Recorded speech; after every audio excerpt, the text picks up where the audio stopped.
السلام علیکم، welcome back to my YouTube channel. آپ دیکھ رہے ہیں اسلامک ریئیکشن۔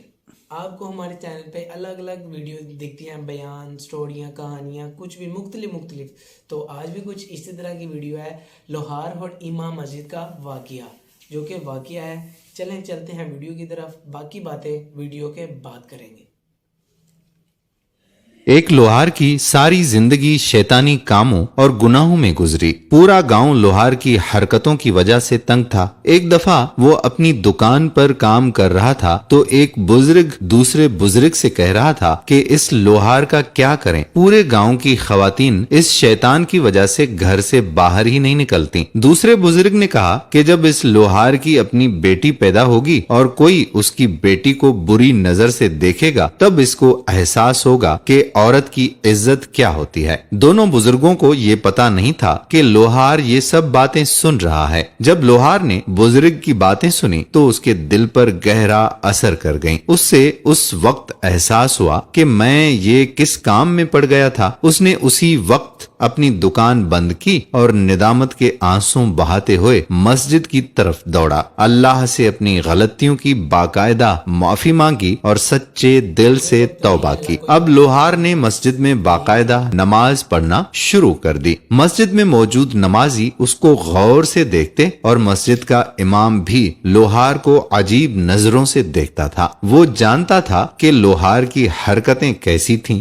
سب کو اس بات کی حیرانگی تھی کہ جو لوہار ایک وقت میں شیطان تھا، جس کے ڈر سے محلے کی عورتیں اپنے گھر سے باہر ہی نہیں نکلتی تھیں، وہ لوہار اتنا نیک کیسے بن گیا اور کوئی بھی نماز چھوڑتا ہی نہیں؟ کچھ تو ہوا ہے جس کی وجہ سے اتنی تبدیلی آئی ہے۔ انہیں شک ہونے لگا کہ دال میں کچھ تو کالا ہے۔ اس کے یوں اچانک نمازی اور پرہیزگار بننے میں ضرور کوئی نہ کوئی چال ہے، یا پھر اس کا کوئی مقصد چھپا ہوا ہے۔ جب سے لوہار نے سچے دل سے توبہ کی تو اس کا کاروبار کم ہونے لگا، لیکن اس نے ہمت نہیں ہاری۔ اس نے مزید محنت کرنا شروع کر دی۔ گاؤں کی عورتیں جب اپنے گھروں سے باہر نکلتی تھیں تو عورتیں بھی دیکھ کر حیران ہوتی کہ لوہار اب پہلے جیسا نہیں رہا۔ اس کو تو اب کام سے فرصت بھی نہیں، وہ اب کسی کو بھی نظر اٹھا کر نہیں دیکھتا۔ لوہار کے گاہک آنا بند ہو گئے۔ اس نے اپنی دکان بند کر دی اور مزدوری کرنے لگا۔ دن بھر کی مزدوری کرنے کے بعد اسے بہت تھوڑا سا معاوضہ ہی ملتا تھا، لیکن اسے کم معاوضہ ملنے کے باوجود وہ اللہ کا شکر ادا کرتا اور گھر چلا جاتا۔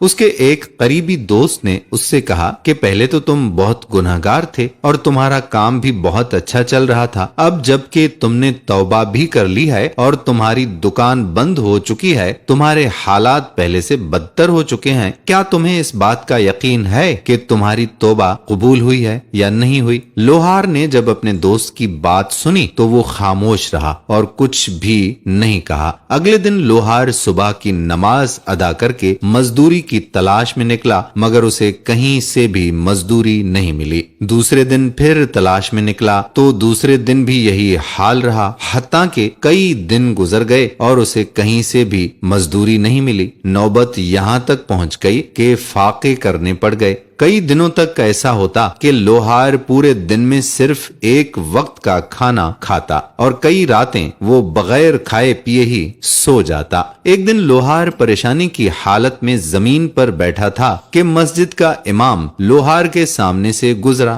مولوی صاحب نے لوہار کو غور سے دیکھا۔ مولوی کو معلوم ہو چکا تھا کہ لوہار فاقوں میں ہے۔ مولوی نے کہا، اللہ نے تمہاری توبہ قبول ہی نہیں کی، ورنہ تم یوں ذلیل و خوار نہ ہو رہے ہوتے۔ لوہار نے مولوی کو اپنے ساتھ لیا اور اپنی دکان کی طرف چل پڑا۔ مولوی چیختا رہا، مجھے کیوں لے کر جا رہے ہو؟ مگر لوہار نے اس کی ایک نہ سنی۔ لوہار اسے اپنی دکان میں لے آیا اور لوہے کے تختے پر لٹا دیا اور آگ سے ہتھوڑا گرم کرنے لگا۔ مولوی ڈر گیا اور کہنے لگا کہ مجھے چھوڑ دو۔ لوہار نے کہا، بے فکر ہو جاؤ، میں تجھے کچھ نہیں کہوں گا، میں تجھے یہاں کچھ دکھانے کے لیے لے کر آیا ہوں۔ میری دکان پر گاہک بے ڈھنگا لوہا لے کر آتے ہیں۔ کوئی گاہک مجھے کہتا ہے کہ مجھے تلوار بنا کر دو، کوئی کہتا ہے خنجر بنا کر دو۔ میں لوہا گرم کرتا ہوں، اپنا ہتھوڑا بھی آگ پر گرم کرتا ہوں